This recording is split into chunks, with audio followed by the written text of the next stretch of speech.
It's popped in. You've told me you've brought a lot of knives with you. Are you able to show us? Yes, the knives are here on the table in front of me. I'm not sure what. I mean, do you want me to show? I can't see what I'm. Hold them up, Rick, and tell me. Okay. Hold them up and tell me about them, and also Okay, tell me if knife making is a lost art. So. You would think maybe that knife making was a lost art. It's not. There's been a big revival in interest in knife making in the last couple of years with television shows like Forged in Fire and Men at Arms. The craft of knife making has been going a very long time. It was probably the very first tool that man ever made. Back then there were stones that they sharpened by bashing them together, getting a sharp edge on it.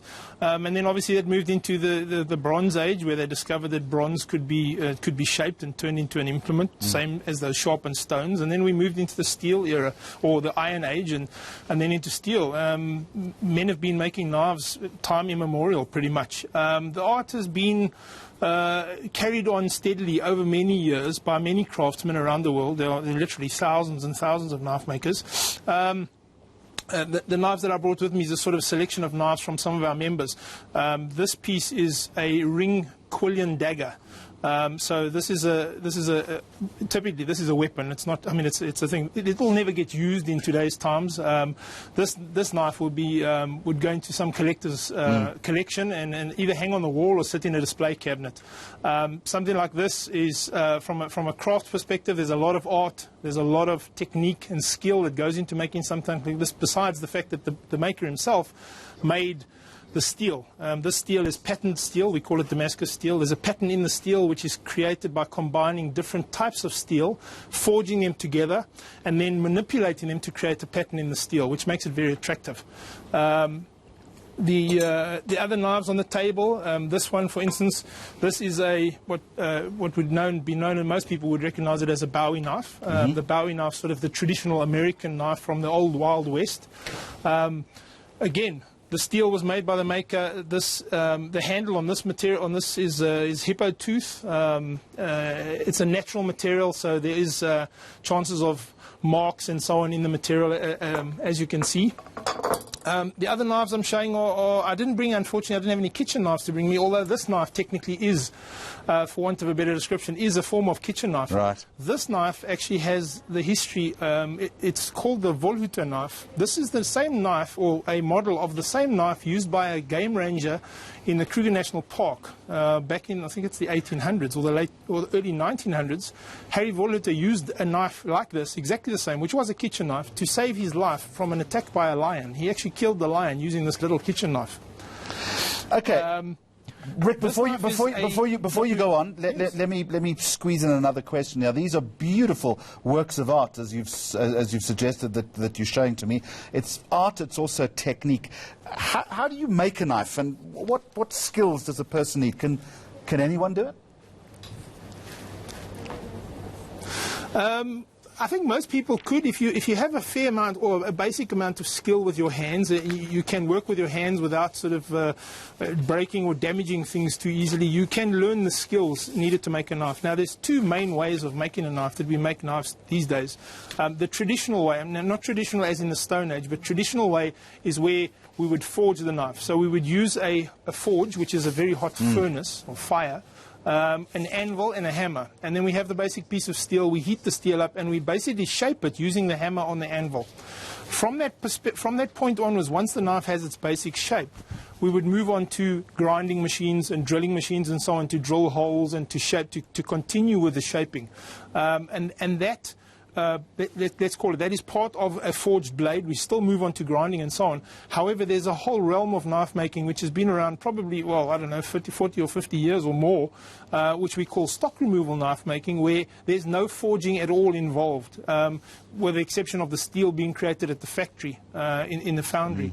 In that case, the maker would take a bar of knife steel, which is shaped and sized to a precise dimension, would put that pattern onto the steel, would cut it out using a steel steel bandsaw, and then would go through the process of grinding and drilling and shaping and putting the materials and so on together. So those are the two basic ways of doing it. There's sort of different requirements from a machinery perspective. We all use basically the same machinery with the addition of the anvil and the hammer and the forge from the bladesmith perspective. But it's not out of the reach of anyone wanting to learn the skill or learn the craft. What about expense? I mean, I shudder to use the word. Available. Yeah, I mean, I shudder to use the word hobby because I'm sensing it's a bit more than that. But is it an expensive pastime? It is a hobby. It is a pastime. However, there are guys who are making this a full-time living. The two knives, the knives on my left and right, the big dagger and the Bowie knife that I showed, is made by a friend of mine, Philip. Philip is a full-time maker these days. He makes his living making these knives. From a point of view of initial setup or basic setup, there is going to be some expense involved. However, it is possible to make a knife with literally nothing more than a file and a hacksaw and some sandpaper and the wool. If you have the wool, my very first knife when I got started, I started the interest in it when I was a kid. But the first time I made a knife was around 2008, 2009, and I found a tutorial online on the internet, which was literally 4-page PDF file, the cheapskate way to make a knife. And all it required really was some sort of machine to drill a hole, a hacksaw to cut the thing out, a piece of knife steel, sandpaper and files. And that's how I made my first knife. And after that, the bug had bitten. And from then on, I went on to machines. Rick, you sound it can be expensive. Yeah, I was going to say you sound a very enthusiastic spokesperson for your industry. Before I segue from knives into something which is a little bit more gentle, and that's the art of jazz trumpeting, let's just talk about this event I think it's next weekend in Cape Town, yeah? Correct, yes. So this is the 10th annual Cape Knifemakers Guild show. It's held at the Janssen Hall in Milnerton on Friday the 22nd and Saturday the 23rd of November.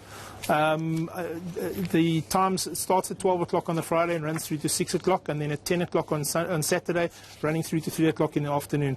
On Saturday we'll have a forging demonstration where one of the guild members will forge a blade. There are around 25 to 30 exhibitors. We have suppliers at the event. And yeah, come and take a look. I mean, the guys are sort of happy and anxious to talk to anyone about their art and their craft. And the knives themselves will be on show.